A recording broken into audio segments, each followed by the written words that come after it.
Welcome back. How to validate your business ideas before you start it. Don't build it until you've sold it. The most expensive mistake you can make in business today is to build a product before validating that people actually want to buy it. In this video, I will show you how to validate your business idea before you sell it. We're going to start with the mistake that kills most businesses, the one that takes more companies down more than anything else. Then we look at the psychology of why we build before we sell. Even when we know better, then we get into the heart of it. The 5 questions you need to answer in order before you build anything. Then where to actually find the people to test all of this on. After that, the 4 signals that trick you into feeling validated when you're not. And finally, what you can do this week to start. By the end, you will have a clear order of operations, what to do first, what to do second, and the point where you're finally allowed to build. Do this and you will never again spend your months, your savings, your energy building something that nobody pays for after you launch it. The path almost everyone takes. Let me describe how most people start a business or launch a new product. You get an idea. It feels like a good one. The more you think about it, the better it gets. So you start building. If it's a product, you find manufacturers and you build the product. If it's a service, you map out the whole service end to end. You buy the domain, you pay someone to build a website, and sort out the logo too. Maybe you register the company and even spend even more money buying fancy softwares that you think you might need in the future. And in a lot of cases, I've seen people rent an office space. So after many weeks, sometimes months, sometimes a year, you're still busy doing something. So you assume you're actually making real progress. Then you finally launch and almost nobody buys it. Maybe a few friends and family, and that's it. The customers that you pictured while you were building do not show up. All the money you were projecting to make didn't come either. Now you have a real problem in your hands because you still do not know what went wrong. You cannot tell whether the idea was wrong, or the product was wrong, or the price was wrong, or you built the right thing for the wrong person, or your new social media account doesn't have enough followers. The list goes on. At this stage, a lot of founders have already spent everything that they had and are facing the prospect of having to spend even more just to work out what the issue is. So, what actually went wrong? In almost every case, it is the same thing. You build a whole business, product, or service before you ask a single person to pay for it. The test of whether anyone actually wanted it came during and after you launched. The fix is to make that test one of the first things that you do. Before you build or launch anything, you find out whether people really want to pay for it, and you have to get them to commit. If you change your mind about the idea, it will cost you almost nothing in comparison. You will have real data to base your decisions on. Then you build only what people have already shown you they will buy. The mistake that kills most businesses. There is a research firm called CB Insights that studies startups and businesses for a living. And one of the things that they track is why companies fail in America. When a business shuts down, the founders will often write publicly about what went wrong. CB Insights gathers those write-ups along with the notices company put out when they finally close and sorts out the failure by cause. Their latest study looked at 431 venture-backed companies that shut down since 2023. The reason that sits at the top of that list is running out of money at about 70%. This is the one most people would guess, but CB Insight made an important point about it. Running out of money is almost always how a business finally dies, but it's never the real why. Let me be dark for a second and think of it as the line that is written on a death certificate. It tells you the business ran out of cash, but not what was actually wrong with it. The cash runs out because something underneath was already broken, and most of the time that something is always simple. Not enough people were buying it. So when CB Insight look past the money to the real cause, the biggest one is poor product market fit at 43%. In simple terms, the company built something and then found out not enough people wanted to pay for it. That number has been steady for over a decade. The older version of the same research many years prior put no market need at 42% and listed it as the single most common reason startups tend to fail. Different studies, years apart, landing on the same conclusion. The most common root cause of any business failure is building something the market did not want. So think about what this means for you. You can have the problem with your idea, a problem with your product or service, and you will not find out until you've built the whole business and put it in front of real buyers. By then, your time is gone, your money is gone, your soul is gone. The reason this keeps happening to good people with good ideas is that they find out way too late. Why we build before we sell.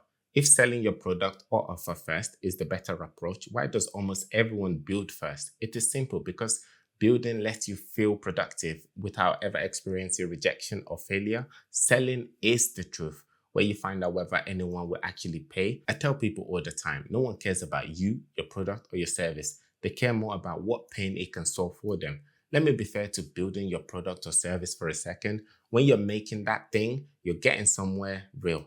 The product gets better, the website starts to look like an actual business, your messaging starts to take shape. At the end of the day, you can point to something that you yourself made, and nobody can take that away from you. However, it is a false sense of security. Selling is where the safety ends. Selling is putting your offer in front of a real person who can actually look at it and walk away. It is uncomfortable, it is painful, it is rejection, and it tells you your idea was a dud. This is the real reason people avoid it early on. We expect every idea that we do to have a 100% success rate. Selling and money in the bank is the only real test. It is the one moment the market actually tells you the actual truth. The longer that you build on your own, the more certain you become in your own mind. You have what I call founder bias. Every week you spend improving the idea makes you even more sure that it would work. You start treating your own confidence as evidence, but confidence is just a feeling. The only evidence that counts in business is someone handing over money. Someone saying they will buy or use it is not even enough evidence.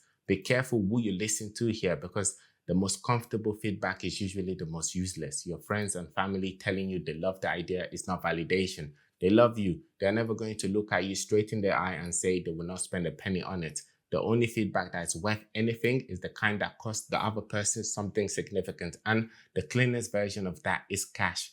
Real money from a real buyer is the test. There is a useful way Alex Domosi puts this. It says, you are not trying to create demand, you're trying to channel it. People already either want the results you're selling or they do not. And you cannot build your way into a market that was never there in the first place. Building harder, building better does not magically create buyers. It just makes you waste far more of your time and money before you stumble across the eventual truth. The proof before build sequence. So how do you actually find out if someone will pay before you build anything? Well, you run these 5 questions in order. I call it the proof before build sequence. The logic behind it is simple. Each question costs you a little more than the one before it, and every one of them costs almost nothing next to building the whole thing. For example, a conversation is always cheaper than building a landing page or a web page. A simple web page or landing page is cheaper than a pre-sale. A pre-sale or even just taking a deposit is cheaper than building the whole product or service. So you go through the question in this order. Trying to get it wrong while getting it wrong is still cheap. If your idea falls apart after a few conversations, that is a good day for you. You just saved yourself a year. Here are the 5 questions in the order that you need to use them. Step 1. Whose problem is this and is it real? Before you build anything, you go and talk to the people you think you're building for, not to sell to them, but to understand them really. There is a short book on how to do this properly, written by a founder named Rob Fitzpatrick, called The Mom Test. The name comes from a simple question. If you ask your mom whether your business is a good idea, she would always say yes because she loves you. And it turns out almost everyone you talk to does a softer version of the same thing. They do not want to hurt your feelings, so they tell you what they think you want to hear. The book is about how to talk to people so they cannot do that to you, even when they want to. The mistake nearly everyone makes is asking the wrong question. You ask someone, would you buy this? And they will almost always say, yeah, that sounds great. I would definitely use it. That may feel like a yes to you at the time, but they are being polite and they are guessing about their own future behavior, which people are always terrible at. So you do not ask what they would do. You ask what they already do. What do they use right now to deal with this problem? How much time does it cost them? How much money have they already spent trying to fix it? What did they buy last time to solve it? And did they actually work? That is the whole rule of the mom test. What someone has already done is the truth. What they say they will do is just talk. This is exactly where I started my own consulting business from. I did not start with a service or a website or anything fancy. I started with the customer in mind. Before I had anything to sell, I worked out who actually had the problem, which of these people could actually afford to pay me to fix it, and what fixing it was worth to them in monetary terms. I picked 3 types of businesses I understood: service businesses, tech startups with funding, and e-commerce businesses. And I went and learned their problem properly before I decided what I was going to offer them. Step 2, can you describe their problem better than they can? This is how you know whether step one actually worked. After enough of those conversations, you should be able to say the person's problem back to them in their own words so clearly that they go to you, yes, that is exactly it. If you cannot do that yet, you do not understand the problem well enough, and anything you build from here is going to be built on your best guess. This is the cheapest checkpoint in the whole thing. Stay here until the problem is so clear in your own mind and your mouth that you could explain it better than your target customer can. The more people that you speak to here, the better, because it is easy to have 3 good chats and get excited and run off to build way too soon. For me, this is what all the conversations were really for at the start of my business. Every meeting and every call made my eventual offer a little sharper because I kept hearing the same frustrations come up in the same words over and over again. I was not improving my offer in my own head and inventing potential problems. I was shaping it against what real buyers actually said to me. Step 3, will they raise their hands? Now you test the offer itself. At this stage, you still have not built the product. You put the offer in front of people and count how many actually move towards it. People in business call this the smoke test. You put something out there that looks real and see if anyone reacts. The simplest version of this is a basic landing page. Let me give you 2 real examples here.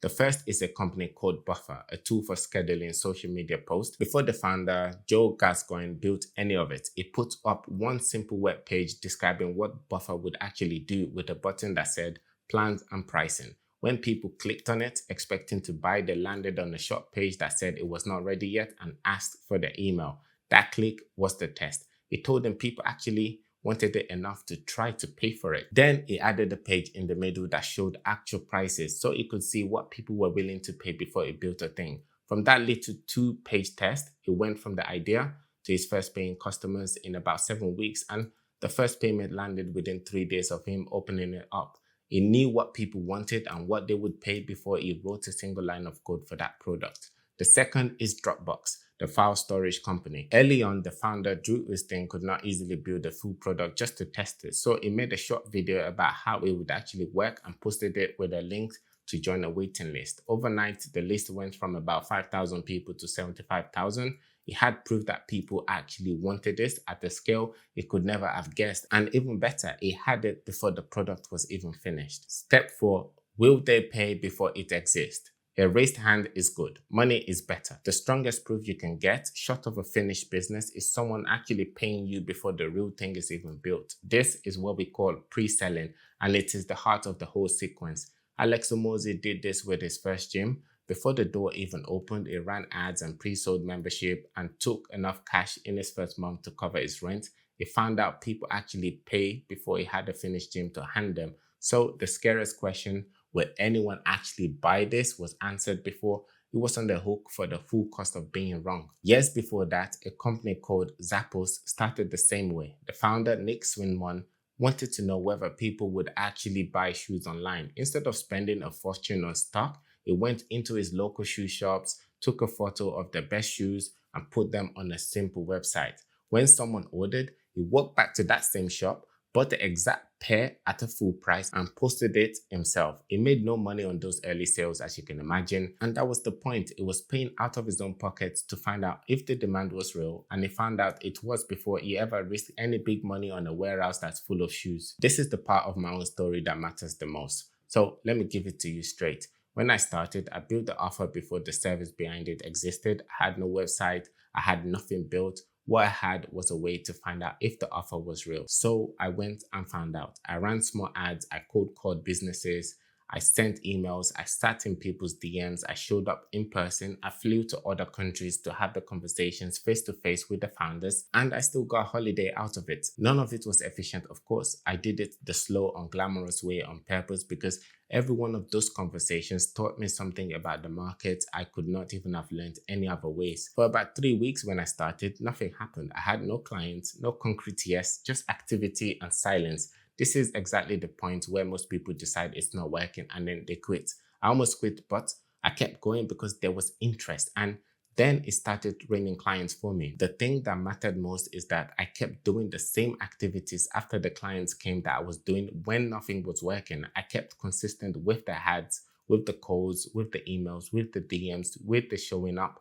The activities did not change when the results did. In this type of business that I'm in right now, I realized one conversation was not enough. It took me 3 to 5 conversations before I was a high value investment for any business. And I priced it on the revenue that I could bring in, not on my hours. My base was 20 to 30% of the revenue I could generate for that client, with a bonus on top when we hit the target. So I only won when they won. The actual delivery, the work I could do for them, I built after they said yes and paid me my deposit. I pre-sold first and delivered a few weeks later. The demand came before the product every single time for me, and it still does to this day.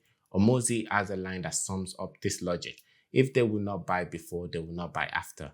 Pre-selling is not a trick to grab money early. It is the most honest test you can run for your business, because nothing tells you more about if a demand is real, like someone paying you for a thing that does not exist yet. Step 5. Now build the smallest version that delivers. When people pay you, only now do you build, and even now, you do not build the whole dream. You build the smallest version that over-delivers the result that you already sold. This idea comes from a book called The Lean Startup by a founder named Eric Rice, and it's worth getting right because it is one of the most misunderstood ideas in business. Rice called it the minimum viable product, and most people hear minimum and picture a cheap, stripped-down version of the original product. This is not what it meant. It meant the smallest thing that you could put in front of a real customer that teaches you the most about them for the least amount of effort from your part. It is a tool for learning. The way it works is a loop and it repeats. You build the smallest version that you can. You measure what real paying customers actually do with it, and you learn enough from that to decide whether to keep going or change direction. Then you go around again and again, a little less wrong each time. Build, measure, learn. Build, measure, learn.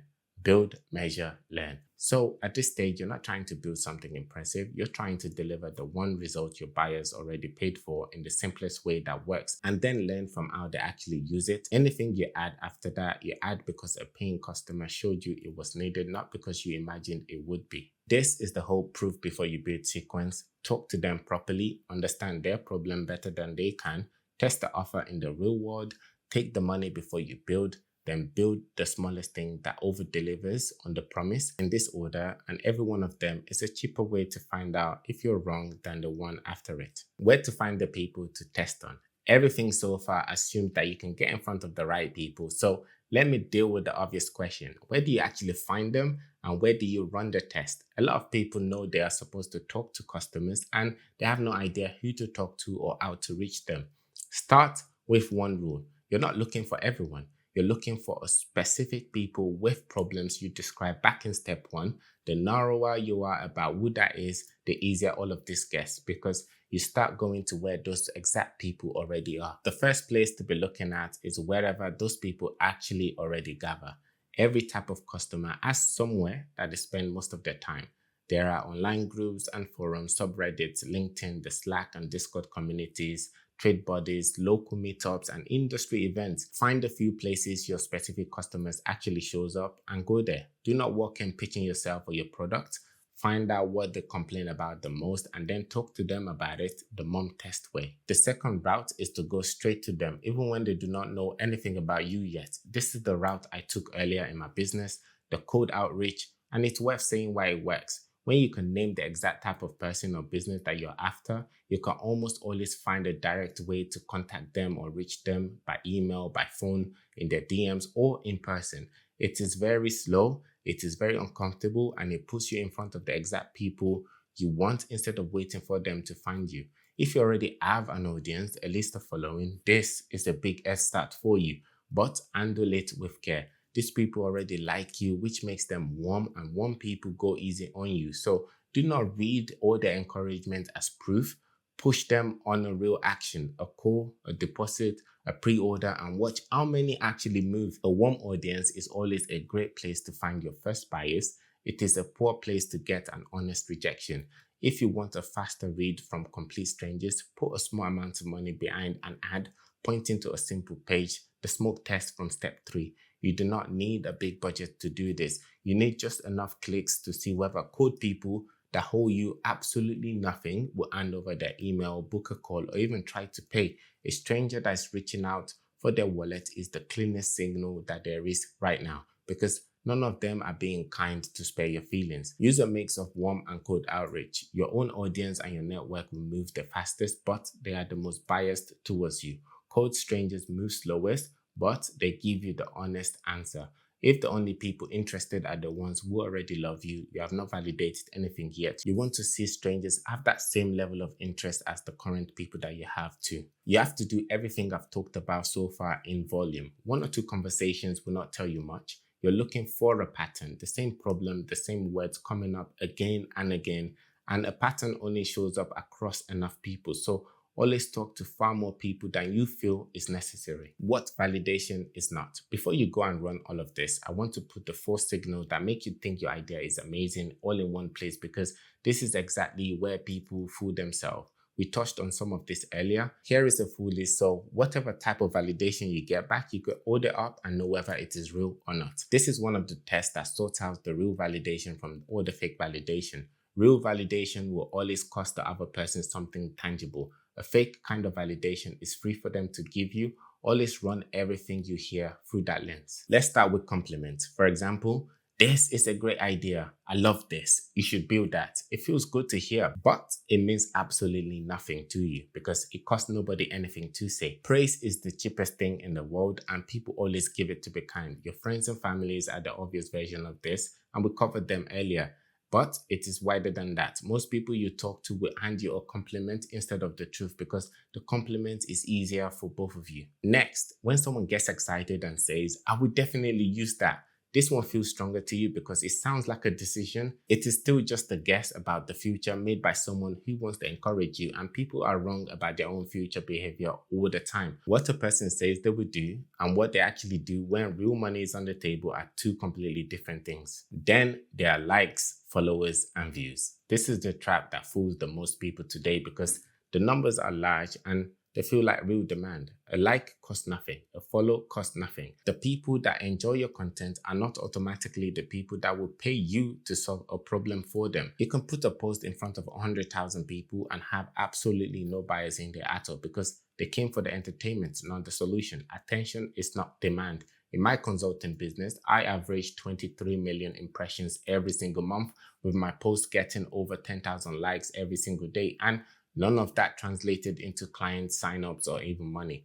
After that, the email list and wait list with nobody paying. This one is closer to real because a sign up is at least a small action, a raised hand. I call this a warm lead. But a free sign up is not a sale. People will give you an email for almost anything now because it costs them nothing. Some are real buyers and most are just curious, and the list alone will not tell you which is which. A sign up is a hint, a payment is the answer. Do not confuse the two. You can probably see the pattern now. Every fake signal is free for the other person to give you, and every real one costs them something. So you can actually rank them. A compliment costs nothing. An email address costs almost nothing. A proper call costs them a slice of their time. A deposit or a payment costs them real money, and that is the one that you can trust completely. The more a yes costs the other person that's giving it, the more that yes is worth to you. This is the same point Rob Fitzpatrick made in the mom test, and it is worth saying in plain words. Politeness is not data. The only feedback you can safely build a business on is the kind that someone paid something to give you. What to do this week? Knowing all of this changes absolutely nothing until you act on it. So here are 5 things that you can do this week, whatever stage you are in your business right now. Number 1. Find the one belief that everything depends on. Every idea rests on a single belief that if it turned out to be wrong, would take the whole thing down. For most people, it is the same one, that enough people feel this problem badly enough to pay real money to fix it. Write that one belief down in plain words because it is the thing all your testing has to go after. Number 2, pick exactly who has that problem and where they gather. Not everyone, one specific type of person or business, the kind you could actually go and find. Then list a few places they already spend their time, online or in person, and how you can reach them directly. This is your testing ground for the week. Number 3, have real conversations the mom test way. Go and talk to those people and do not pitch to them. Ask them what they do about this problem right now, what it's costing them, and what they have already paid to fix it. Listen far more than you talk. Talk to more of them than you feel comfortable doing, and always talk to more people than you think is needed.